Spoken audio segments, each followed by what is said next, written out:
So hi, hello, welcome back to your channel Study with Music. അപ്പോൾ നമ്മുടെ ഇന്നത്തെ video എന്ന് വെച്ച് കഴിഞ്ഞാൽ എനിക്ക് കുറച്ച് കമന്റ്സ് ഒക്കെ വരുന്നുണ്ട്, അതായത് ഇംപ്രൂവ്മെന്റിനെയും റീവാലുവേഷനെ ഒക്കെ പറ്റി. കാരണം എനിക്കറിയാലോ +1 റിസൾട്ട് വന്നു. അപ്പം അതില് എനിക്ക് തോന്നുന്നു എനിക്ക് കമന്റ് ഇട്ടവരിൽ ഭൂരിഭാഗം പേർക്കും ഒരു സാറ്റിസ്ഫാക്ഷൻ ഇല്ല, അവരുടെ ഒരു അവർക്ക് കിട്ടിയ മാർക്കിൽ സാറ്റിസ്ഫാക്ഷൻ ഇല്ല. അപ്പൊ അതുകൊണ്ട് റീവാലുവേഷൻ ഇംപ്രൂവ്മെന്റിനെ പറ്റിയിട്ടൊക്കെ ഡൗട്ട്സ് ചോദിക്കുന്നുണ്ട്. അപ്പൊ ഞാൻ വിചാരിച്ചു ഇന്ന് അതിനെ പറ്റിയിട്ട് ഒരു വീഡിയോ ഇടാന്ന്. ഞാൻ ഫസ്റ്റ് ഇയറിൽ നിങ്ങൾക്കറിയാം, എന്റെ വീഡിയോ സ്ഥിരമായിട്ട് കാണുന്നവരാണെങ്കിൽ നിങ്ങൾക്കറിയാം, ഞാൻ ഫസ്റ്റ് ഇയറിൽ 2 സബ്ജക്റ്റിനാണ് റീവാലുവേഷൻ കൊടുത്തത്. എനിക്ക് മാത്സിന് 1 മാർക്കും ബയോളജിക്ക് 1 മാർക്കും ആയിരുന്നല്ലോ പോയ ഫസ്റ്റ് ഇയറിൽ. അപ്പോൾ മാത്സിനും ബയോളജിക്കും ഞാൻ എന്താണെന്ന് അറിയാൻ റീവാലുവേഷൻ കൊടുത്തായിരുന്നു. അതുപോലെ ഇംഗ്ലീഷിന്റെ ഫോട്ടോ കോപ്പി എടുത്തു. അപ്പൊ റീവാലുവേഷൻ കൊടുത്തിട്ട് ഇതിന്റെ 3ന്റെ ഫോട്ടോ കോപ്പി ഞാൻ എടുത്തേ. ഇംഗ്ലീഷിന് ഫുള്ളുണ്ട്, പക്ഷെ ഇംഗ്ലീഷിന്റെ ഫോട്ടോ കോപ്പി ഞാൻ എടുത്തു, എങ്ങനെയാണോ നമുക്ക് അറിയാം. അപ്പൊ ഇതിന്റെ 3ന്റെ ഫോട്ടോ കോപ്പി വന്നു കഴിഞ്ഞപ്പോൾ എനിക്ക് ഈ മാത്സിനും അതുപോലെ തന്നെ ബയോളജിക്കും ഒരു 1 വേർഡാണ് പോയേക്കുന്നത്. അപ്പം അതുകൊണ്ട് തന്നെ എനിക്ക് ആ പോയ 1 മാർക്ക് കിട്ടത്തില്ലെന്ന് എനിക്ക് ഉറപ്പായി. അപ്പം നിങ്ങള് ഇൻ കേസ് ഞാനത് ജസ്റ്റ് ഒരു കിട്ടിയ കുട്ടിയിലെ ചട്ടി അങ്ങനെയുള്ള രീതിയിൽ റീവാലുവേഷൻ കൊടുത്തായിരുന്നു. അപ്പം എനിക്കത് കിട്ടിയില്ല. അപ്പം നിങ്ങൾക്ക് ഇൻ കേസ് നല്ല ഉറപ്പുണ്ട്, അതായത് നിങ്ങൾ എഴുതിയിട്ടുണ്ട് നിങ്ങൾക്ക് ഒരിക്കലും ഈ മാർക്കല്ല കിട്ടേണ്ടത്, ഇതിൽ കൂടുതൽ കിട്ടാനുണ്ട്, അല്ലെങ്കിൽ നിങ്ങൾക്ക് ഒരു ഹോപ്പ് ഉണ്ടെങ്കിൽ നിങ്ങൾ തീർച്ചയായിട്ടും റീവാലുവേഷൻ കൊടുക്കണം കേട്ടോ. ഞാൻ അങ്ങനെ പറയത്തുള്ളൂ. പിന്നെ ഇംഗ്ലീഷിന്റെ ഒക്കെ കാര്യം പറയുകയാണെങ്കിൽ ഇംഗ്ലീഷിന് റീവാലുവേഷൻ കൊടുത്തിട്ട് കാര്യമുണ്ടോ, എനിക്ക് ഇത്ര മാർക്കുണ്ട്, ഇംഗ്ലീഷിനൊക്കെ റീവാലുവേഷൻ കൊടുത്തിട്ട് കാര്യമുണ്ടോ എന്ന് ചോദിക്കുന്നുണ്ട്. അപ്പം ഇംഗ്ലീഷിന്റെ കാര്യം എന്ന് പറയുന്നത് അത് ആ ടീച്ചറെ ഡിപ്പെൻഡ് ചെയ്തിരിക്കും. ഇപ്പൊ ലാംഗ്വേജിനോടുള്ള ഓരോരുത്തരുടെ അപ്രോച്ച് ഡിഫറെന്റ് ആണ്. ഇപ്പം എന്റെ ലാംഗ്വേജ് അല്ല നിങ്ങൾ യൂസ് ചെയ്യുന്ന ഇംഗ്ലീഷിലെ ലാംഗ്വേജ് അല്ല, നിങ്ങളുടെ ആ ഒരു ശൈലി അത് അങ്ങനെ പറയാം. അപ്പം ഓരോരുത്തരുടെ ലാംഗ്വേജ് ഡിഫറെന്റ് ആയിരിക്കും. അപ്പം ഇംഗ്ലീഷ് എന്ന് പറയുന്നത് മെയിൻലി നിങ്ങൾ ആ തീം കൺസെപ്റ്റ് ഒക്കെ ക്ലിയർ ആയിട്ട് എഴുതിയിട്ടുണ്ടെങ്കിൽ ഒരു പരിധി വരെ നിങ്ങൾക്ക് മാർക്ക് കിട്ടും. പിന്നെ ഗ്രാമർ മിസ്റ്റേക്സ് വരുന്ന കേസിലാണ് മാർക്ക് പോകുന്നത് കൂടുതൽ. അപ്പം നിങ്ങൾക്ക് കിട്ടും, അല്ലെങ്കിൽ നിങ്ങൾ എഴുതിയിട്ടുണ്ടെന്ന് ഉറപ്പുണ്ടെങ്കിൽ റീവാലുവേഷൻ കൊടുത്തു നോക്കും കേട്ടോ. പിന്നെ അടുത്തത് ഇംപ്രൂവ്മെന്റിനെ പറ്റിയിട്ടാണ് കൂടുതൽ ചോദിച്ചിട്ടുള്ളത്. ഇംപ്രൂവ്മെന്റിന്റെ കേസ് ഞാൻ പറയുകയാണെങ്കിൽ ഞാൻ മാത്സിന് ഇംപ്രൂവ്മെന്റിന് കൊടുത്തിട്ടുണ്ടായിരുന്നല്ലോ, എന്റെ ഇംപ്രൂവ് ആയി കിട്ടി. അപ്പം അതിന്റെ കാര്യം പറയുകയാണെങ്കിൽ എനിക്ക് ഞങ്ങളുടെ ആ സമയത്ത് കഴിഞ്ഞ വർഷമാണോ ഞങ്ങളുടെ പബ്ലിക് എക്സാം +1 വന്നപ്പോൾ കുറച്ച് ടഫായിട്ടുള്ള ക്വസ്റ്റ്യൻസ് ആയിരുന്നു. അപ്പോൾ എനിക്ക് 1 വേർഡ് ആണല്ലോ പോയത്. 1 വേർഡ് പോയത് നമുക്കിപ്പോൾ ഒന്നും ചെയ്യാനും പറ്റത്തില്ല, റീവാലുവേഷൻ ചെയ്താലും കിട്ടത്തില്ല, എല്ലാം ഒന്നും കിട്ടത്തില്ല. അപ്പം ഞാൻ വിചാരിച്ച് ഇംപ്രൂവ് ചെയ്യാം. അങ്ങനെ ഇംപ്രൂവ് ചെയ്ത് ഒന്നുകൂടെ എഴുതി കഴിഞ്ഞ് കഴിഞ്ഞപ്പോൾ എനിക്ക് സെക്കൻഡ് ഇയറിന്റെ കൂടെ ഇംപ്രൂവ്മെന്റ് എഴുതിയ സമയത്ത് കുറച്ചുകൂടെ എളുപ്പമായിട്ടാണ് തോന്നിയത്. അത് ഓരോ വർഷത്തെ ഡിപ്പെൻഡ് ചെയ്തിരിക്കും. അതിപ്പോ നമുക്ക് ഉറപ്പിച്ച് പറയാൻ പറ്റത്തില്ല ഈ വട്ടത്തെ ഇംപ്രൂവ്മെന്റ് എളുപ്പമായിരിക്കും, എല്ലാ വട്ടം ഇംപ്രൂവ്മെന്റ് എളുപ്പമാണ്, അങ്ങനെ പറയാൻ പറ്റത്തില്ല. ചില വട്ടം ടഫായിട്ടുള്ളതും ഉണ്ടായേക്കാം. അപ്പം അതുകൊണ്ട് ഇംപ്രൂവ്മെന്റ് എഴുതുന്നുണ്ടെങ്കിൽ നിങ്ങൾ തീർച്ചയായിട്ടും നല്ലതായിട്ട് പഠിച്ചിട്ട് വേണം പോകാൻ. അപ്പൊ ഞാൻ എന്റെ ഒരു കേസ് പറയുകയാണെങ്കിൽ ഞാൻ ശരിക്കും ആ ലാസ്റ്റ് നമ്മുടെ +2 പബ്ലിക് എക്സാം കഴിഞ്ഞിട്ട് 5 ദിവസം ഗ്യാപ്പ് ഉണ്ടായിരുന്നു. മാത്സിന്റെ 5 എന്റെ ഓർമ്മ. 5 ദിവസം ഗ്യാപ്പ് ഉണ്ടായിരുന്നു മാത്സിന്റെ ഇംപ്രൂവ്മെന്റ് എക്സാമിന്. അപ്പം ഞാൻ 5 ദിവസം മാത്രം ഇരുന്ന് പഠിച്ചിട്ടാണ് എനിക്ക് ഫുൾ കിട്ടിയത്, ആ 1 മാർക്ക് ഇംപ്രൂവ് ആയി കിട്ടിയത്. അപ്പം എനിക്ക് മെയിൻലി അതിന്റെ ബേസിക്സ് അറിയായിരുന്നു, അങ്ങനെ പറയാം. എനിക്ക് മാത്സ് ഫസ്റ്റ് ഇയറിൽ തൊട്ടേ ഇഷ്ടമായിരുന്നു. അതുകൊണ്ട് തന്നെ എനിക്ക് ബേസിക്സ് അറിയാവുന്നതുകൊണ്ട് തന്നെ ഞാൻ വിചാരിച്ചു മാത്സ് ഇംപ്രൂവ്മെന്റിന് കൊടുക്കാം. പക്ഷെ ബയോളജിക്ക് ഞാൻ കൊടുത്തില്ല. കാരണം ബയോളജി നമുക്ക് അവിടെ എനിക്കൊന്നും ഹാഫ് ഡേ മാത്രമേ ഉണ്ടായിരുന്നുള്ളൂ, ആകെ ഹാഫ് ഡേ ഉണ്ടായിരുന്നുള്ളൂ പഠിക്കാനായിട്ട്. അപ്പൊ ഈ 19 ചാപ്റ്റർ പഠിച്ചെടുക്കുന്നത് ഇമ്പോസിബിൾ ആയതുകൊണ്ട് ഞാൻ വിചാരിച്ചു കൊടുക്കണ്ടാന്ന്. അപ്പം മാത്സ് എന്ന് പറയുന്നത് എല്ലാവർക്കും ഒന്നും എനിക്ക് തോന്നുന്നു ഇഷ്ടമുള്ള സബ്ജക്ട് ആയിരിക്കത്തില്ല. അപ്പൊ അങ്ങനെയുള്ളവർക്ക് മാത്സ് ഒക്കെ നേരത്തെ തൊട്ട് പഠിച്ചു തുടങ്ങുന്നതായിരിക്കും നല്ലത്. ഇപ്പം നമ്മുടെ മാത്സിലെ ലിമിറ്റ്സ് ആൻഡ് ഡെറിവേറ്റീവ്സ് എന്ന് പറയുന്ന ചാപ്റ്റർ നമ്മൾ സെക്കൻഡ് ഇയറിൽ വരുമ്പോഴും യൂസ് ആയിട്ടുള്ള ചാപ്റ്റർ ആണ്. മാത്സിൽ എനിക്ക് തോന്നുന്നു ഒരു പരിധി വരെ കുറച്ചൊക്കെ ചാപ്റ്റേഴ്സ് ഒക്കെ ഇങ്ങോട്ട് വരുമ്പോൾ കണ്ടിന്യൂഷൻ ഉണ്ട്.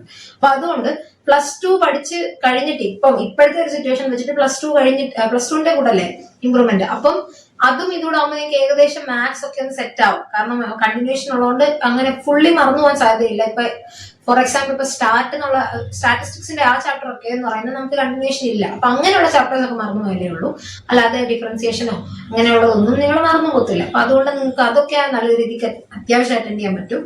പിന്നെ ബയോളജിയുടെ കേസ് ആണെങ്കിൽ ഞാൻ സമയമില്ലാത്തതുകൊണ്ട് മാത്രമാണ് ബയോളജി ഇംപ്രൂവ് ചെയ്യാൻ. നിങ്ങൾ ഇപ്പോഴേ പഠിച്ചു വരുവാണെങ്കിൽ അത് നല്ലതായിരിക്കും. പിന്നെ +1ന്റെ ഇംപ്രൂവ്മെന്റിന് വേണ്ടിയിട്ട് പഠിക്കാൻ പറ്റുള്ളൂ. +2നോടുള്ള ആ ഒരു ഫോക്കസ് പോകാതെ നോക്കണം. അതിന്റെ മെയിൻ റീസൺ എന്ന് പറഞ്ഞാൽ +1ഉം +2ഉം കൂടെ ഒരുമിച്ച് പഠിക്കാൻ പാടാണ്. ശരിക്കും +2 തന്നെ പഠിക്കാൻ പാടാണ്. അപ്പൊ +1 +2 ഒന്ന് ആലോചിക്കും. കമ്പാരിറ്റീവ്ലി +1ലാണ് കുറച്ച് ടഫ് പോർഷൻസ് എങ്കിലും മാത്സിന്റെ കാര്യം വരുമ്പോൾ കുറച്ചുകൂടെ ഇന്റഗ്രേഷനും അതൊക്കെ മനസ്സിലാക്കിയെടുക്കാൻ കുറച്ച് ബുദ്ധിമുട്ടാണ്. ഫിസിക്സ് ഒക്കെ +1 എനിക്ക് ടഫായിട്ട് തോന്നിയിട്ടുണ്ടായിരുന്നത്. അപ്പം എന്തുവാ പഠിച്ച് ഇത് രണ്ടും കൂടെ ഒരുമിച്ച് പഠിച്ച് വരാൻ കുറച്ച് ബുദ്ധിമുട്ടായിരിക്കും. അതുകൊണ്ട് അങ്ങനെ ഉണ്ടെങ്കിൽ നിങ്ങൾ ആദ്യം തൊട്ട് നിങ്ങൾക്ക് നല്ല നല്ല മാർക്ക് കുറവാണെങ്കിൽ നിങ്ങൾ ആദ്യം തൊട്ടേ ഒരു കുറച്ച് ടോപ്പിക്സ് ഒക്കെ വീതം പഠിച്ച് പഠിച്ച് പോകുന്നത് നല്ലതായിരിക്കും. പിന്നെ അതിൽ വരുന്ന മെയിൻ ഒരു പ്രശ്നം എന്താണെന്ന് വെച്ച് കഴിഞ്ഞാൽ നിങ്ങൾ റിവൈസ് ചെയ്യാതെ അത് മറന്നുപോകും. അങ്ങനെ ഒറ്റ ഒരു പ്രശ്നം മാത്രമേ ഉള്ളൂ. അല്ലാതെ എന്തുവാ ഈ ആദ്യത്തൊട്ട് പഠിച്ചു വരുന്നതിൽ വലിയ പ്രശ്നങ്ങളൊന്നുമില്ല. പക്ഷേ ലാസ്റ്റ് ഈ ഒരു +2ന്റെ ലാസ്റ്റ് ഒരു 2-3 മാസം ആകുമ്പം അത് ആ ഒരു ഷെഡ്യൂൾ എന്ന് പറയുന്നത് കുറച്ച് ടഫായിരിക്കും, കുറച്ച് ഹെക്ടിക് ആയിരിക്കും. കാരണം പ്രാക്ടിക്കൽ ഉണ്ട്. നമുക്ക് ലാസ്റ്റ് ഒരു ലാപ്പിലാണ് നിങ്ങൾ ശരിക്കും പ്രാക്ടിക്കൽ റെക്കോർഡൊക്കെ വെക്കാൻ ഒക്കെ ഉള്ളൊരു നെറ്റോട് ഓടുന്നത്. അതുകൊണ്ട് ആദ്യം തൊട്ടേ ഇപ്പൊ റെക്കോർഡൊക്കെ തന്നിട്ടുണ്ടെങ്കിൽ ആദ്യം തൊട്ടേ കംപ്ലീറ്റ് ആക്കി പൊക്കോണം. അല്ലെങ്കിൽ ലാസ്റ്റ് എല്ലാം കൂടെ എഴുതാൻ നിന്ന് കഴിഞ്ഞാൽ എക്സാം ഇംപ്രൂവ്മെന്റ്, ഇപ്പൊ നിങ്ങളുടെ കേസിൽ ഇംപ്രൂവ്മെന്റ്, +2ന്റെ എക്സാം, മോഡൽ എക്സാം, പിന്നെ നമ്മുടെ practical model exam, practical exam എല്ലാം കൂടെ വരുന്ന സമയത്ത് കുറച്ച് ബുദ്ധിമുട്ടായിരിക്കും. അപ്പോൾ അതുകൊണ്ട് ആദ്യമേ റെക്കോർഡെല്ലാം ഒതുക്കി സൈഡിൽ വെച്ചേക്കണം. അതായത് റെക്കോർഡെല്ലാം എപ്പോഴാണോ ചെക്ക് ചെയ്യാൻ പറയുന്നത് അന്ന് തന്നെ അങ്ങ് എഴുതി തീർത്ത് കൊടുക്കുന്നതായിരിക്കും ഏറ്റവും നല്ലത്. പിന്നത്തേക്ക് ഒരു ഡേറ്റ് നോക്കി ഇരിക്കണ്ട. അപ്പം +1ന്റെ ഇംപ്രൂവ്മെന്റിന്റെ കേസ് ആണെങ്കിൽ ഇപ്പോഴേ പഠിച്ചു പോകണമെങ്കിൽ ഞാനിപ്പോ ഫസ്റ്റ് ഡേ ഇപ്പം ഇന്ന് ബയോളജിയുടെ ഒരു ചാപ്റ്ററിന്റെ ഒരു ടോപ്പിക് പഠിച്ചു. ഒരു ചാപ്റ്റർ ഫുൾ ആയിട്ട് പഠിക്കാൻ ഞാൻ പറയുന്നില്ല. ബയോളജിയുടെ ഒരു ചാപ്റ്ററിന്റെ ഒരു ടോപ്പിക് പഠിച്ചു. ആ ടോപ്പിക്ക് പിറ്റേന്ന് ഒന്നുകൂടെ ഒന്ന് ഓടിച്ചു വിട്ടിട്ട് വേണം അടുത്ത ടോപ്പിക് പഠിക്കാൻ. ഇല്ലെങ്കിൽ അത് നമ്മൾ അവിടെ മറന്നു പോവാം. ഇപ്പം എന്തൊരു സംഭവം ആണെങ്കിലും അത് കോൺസ്റ്റന്റ് റിവിഷനിലൂടെ മാത്രമേ അത് പഠിച്ചെടുക്കാൻ പറ്റത്തുള്ളൂ. അത് ഞാൻ +2ലെ ഓർഗാനിക് കെമിസ്ട്രിയുടെ ആദ്യത്തെ 2 ചാപ്റ്ററിന് മനസ്സിലാക്കിയതാണ്. അപ്പം ഓർഗാനിക്കിലെ അത് നിങ്ങൾക്ക് ഇവിടെ പഠിക്കുമ്പോൾ മനസ്സിലാവും. ഓർഗാനിക്കിലെ കുറച്ച് റിയാക്ഷൻസ് ഉണ്ട്, അതൊക്കെ ഓർത്ത് വെക്കാൻ കുറച്ച് പാടാണ്. അപ്പം ഹാലോ ആൽക്കീൻസ് എന്ന് പറയുന്ന ചാപ്റ്ററിലെ ഓരോ റിയാക്ഷനും ഇങ്ങനെ പഠിച്ച് അങ്ങനെയാണ് ഞാൻ ആ ഒരു ചാപ്റ്റർ സെറ്റ് ആക്കിയത്. പക്ഷെ ആൽഡിഹൈഡ് എന്ന് പറയുന്ന ചാപ്റ്റർ വന്നപ്പോൾ ഞാൻ അത്രയും മെനക്കെട്ടില്ല. അതുകൊണ്ട് തന്നെ കുറച്ച് എനിക്ക് ആ ചാപ്റ്റർ ബുദ്ധിമുട്ടായിരുന്നു. അതുപോലെ അമീൻസ് എന്ന് പറയുന്ന ചാപ്റ്റർ, ലാസ്റ്റിലോട്ടുള്ള ചാപ്റ്റേഴ്സ് ഒന്നും ഞാൻ മെനക്കെട്ടിട്ടില്ല. അപ്പം വീണ്ടും പഠിക്കാൻ പറ്റിയിട്ടില്ല. അതുകൊണ്ട് എല്ലാം കോൺസ്റ്റന്റ് റിവിഷനിലൂടെ മാത്രമേ നിങ്ങൾക്ക് അത് മെമ്മറൈസ് ചെയ്ത് വെക്കാൻ പറ്റത്തുള്ളൂ. അപ്പൊ ഞാൻ ഇന്ന് പഠിച്ച ടോപ്പിക്ക് നാളെ നോക്കിയില്ല, നാളെ പഠിച്ച ടോപ്പിക്ക് മറ്റന്നാൾ നോക്കിയില്ല. ഇങ്ങനെ പോയി ചെല്ലുമ്പോൾ പഠിക്കുന്നുണ്ടോ എന്ന് വെച്ചാൽ പഠിക്കുന്നുണ്ട്, പക്ഷെ ഒന്നും ഓർമ്മയ്ക്കത്തില്ല.